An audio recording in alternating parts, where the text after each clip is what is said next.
Paz, Senhor, galera, tudo bem? Meu nome é Leandro. Hoje nós vamos estudar a lição 12. Está quase acabando o nosso trimestre, né? Como tem passado rápido, né? Já tem passado voando o tempo. Mas será a nossa lição 12, tá? Para quem já tem a revista, acompanha lá que a gente vai estar estudando um pouquinho hoje. O tema da nossa lição de hoje fala assim: outros tipos de família, tá? Então quero convidar vocês, então, a abrir a sua Bíblia, né?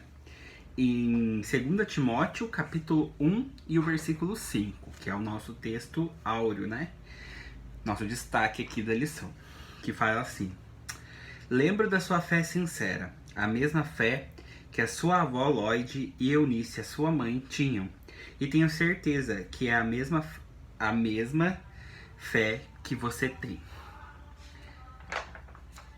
Quando você para pra dar uma analisada no contexto que a gente vive e na sociedade que a gente vive, a gente vê que existem muitos tipos de famílias, né?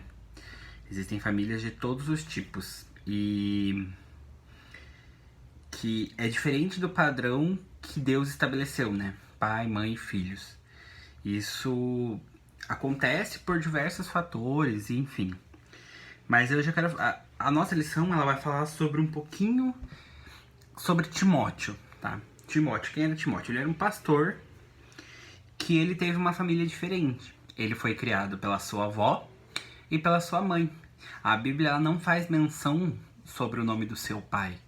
E tudo indica e dá a crer que ele foi criado apenas pela sua avó e pela sua mãe.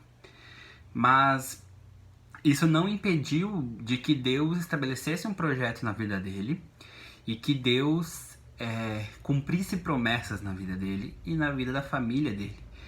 Porque independente de como é a sua família, independente de como é a estrutura familiar que você tem dentro de casa, o que Deus tem para sua vida vai se cumprir, né? Então a gente hoje olha e vê a vida de Timóteo como um exemplo a ser seguido. Porque no nosso meio existem muitos adolescentes que não têm o pai e a mãe casados, ou que muitas vezes não conheceram o pai, não conheceram a mãe, ou não conheceram nenhum dos dois e são criados pelos avós. E isso não é fator que vai impedir que Deus abençoe a sua casa ou que Deus cumpra os propósitos dele na sua vida, né? Porque a gente sabe que Deus estabeleceu uma família, né? Tem um padrão a ser seguido.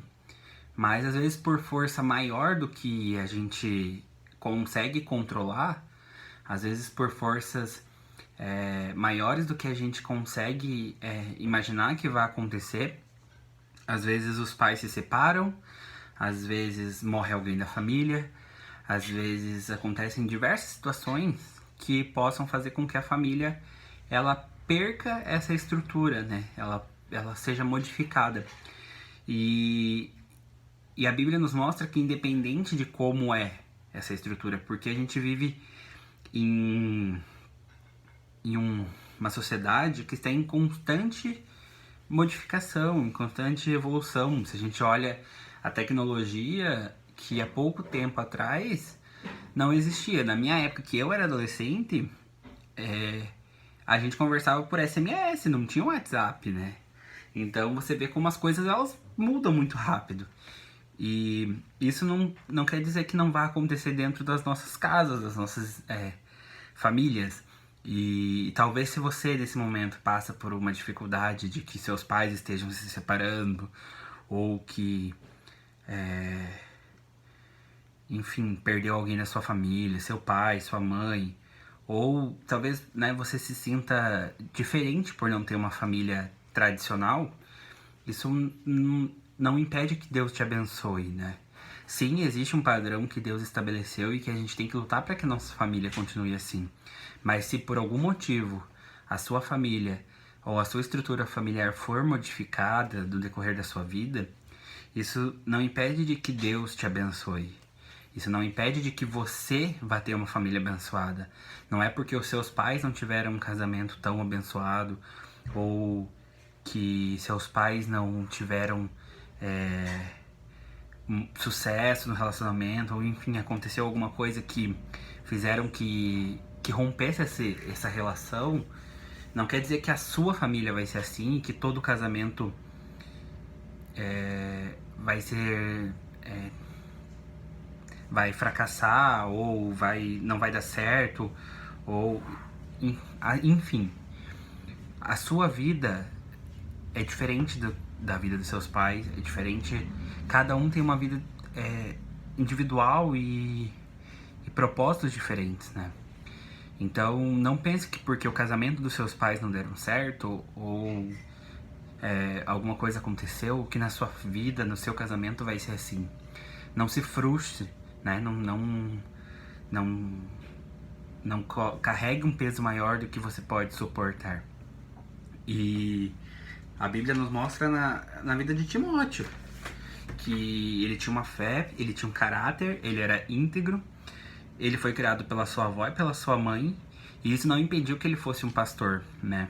Que Deus cumprisse os propósitos que Deus tinha na vida dele. A gente sabe que cada família ela recebe uma configuração, né?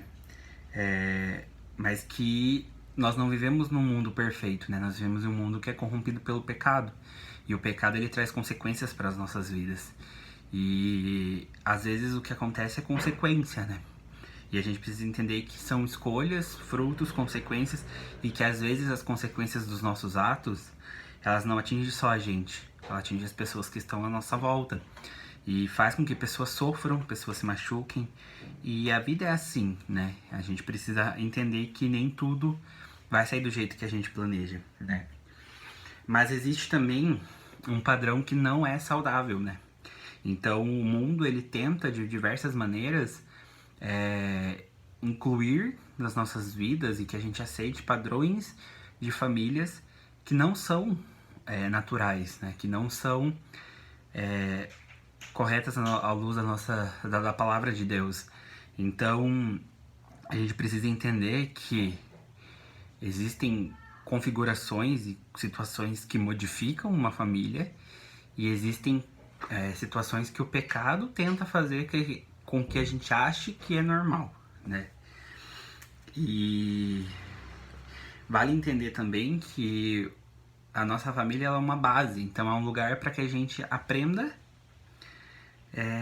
sobre a nossa fé, né? Aqui na nossa lição fala assim, que na vida de Timóteo a família ela tem um lugar muito importante para o seu aprendizado e a sua vivência de fé. O jovem pastor foi educado pela sua avó, Lloyd, e Eunice, a sua mãe. E existem muitas maneiras, né, de que isso cultiva a fé dentro de casa. Talvez seja através do culto doméstico, talvez seja através de um plano de leitura, talvez seja através de vivências que vocês possuem, talvez seja um momento do dia que vocês compartilhem juntos, seja café da manhã ou almoço, que talvez seja o momento que vocês tenham para conversar e compartilhar experiências que acontecem, né? E mostra o quanto Deus tem abençoado a vida de cada um, né? Talvez vocês não tenham tempo assim, nossa, vou ficar muito tempo junto. Mas talvez ali uns 20 minutos, meia hora que vocês passam no café da manhã, no almoço, na janta, já serve como um momento de família, né? E que vocês podem compartilhar experiências e compartilhar os problemas que cada um tem enfrentado e buscar soluções juntas para tentar vencer, né? A gente vê que um dos maiores exemplos disso era Jesus, que muitas vezes ele parava e ensinava a multidão, né? E os discípulos estavam ali. Mas boa parte era quando eles estavam passeando. Então Jesus estava indo de uma viagem para outra lá, andando, enfim. E Jesus ia compartilhando as suas experiências, ou era num café, ou numa refeição. Então não tinha um momento exato para que os discípulos aprendessem com Jesus. Era a hora que eles queriam aprender. Então, às vezes você não tenha, talvez, vou ficar 1 hora por dia aqui, a gente não tem tempo para isso.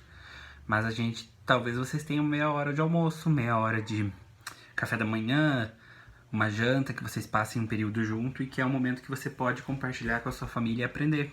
Seja com seus pais, com seus avós, pessoas que já tenham mais experiências na fé que você. E muitas vezes o que você passa, eles já passaram, né? Mas o que a gente tira dessa aula de hoje é rápida mesmo, curta, mas que a gente entende que Deus, ele ama você, ele ama a sua família. Independente se você tem uma estrutura familiar que foi estabelecida por Deus ou se por algum motivo, por escolha sua ou dos outros, isso tenha acarretado em que a sua família não seja uma família tradicional, né? Uma família instituída por Deus. Mas que você entenda que não é por esse motivo que ele não te ame, pelo contrário. Né? Ele te ama, ele tem um propósito na sua vida, ele tem um propósito na vida da sua família e que você, seguindo no caminho correto, no caminho que Deus estabeleceu para você, tudo vai se encaminhar, tudo vai dar certo e que os propósitos dele vai se cumprir na sua vida. Amém? Vamos orar rapidinho para a gente poder encerrar nossa aula? Senhor, meu Deus, meu Pai, queremos te agradecer, Deus, por essa oportunidade de novo, Deus. Foi uma breve reflexão sobre a vida de Timóteo, Deus, e sobre os modos de família que a nossa sociedade hoje tem. Mas, Deus, a gente precisa entender, Pai, que tudo tem uma permissão, Pai. Tudo o Senhor tem um propósito nas nossas vidas. Até na dor o Senhor tem propósito, Deus. Então, às vezes, esse adolescente está sofrendo, está triste, Pai, com alguma situação que ele está enfrentando. Mas, Deus, o Senhor, Pai, está no controle de todas as situações, Deus. E que essa dor vai servir para que eles possam ajudar outras pessoas lá na frente, Pai. Deus, eu quero te colocar a família de cada um deles na sua mão, que o Senhor possa continuar abençoando a vida de cada um deles e que nós possamos ter aí um resto de trimestre abençoado e que logo a gente, Pai, possa, Pai, voltar a estar junto pessoalmente. É o que nós te pedimos e te agradecemos em nome de Jesus. Amém. Até a próxima, galera.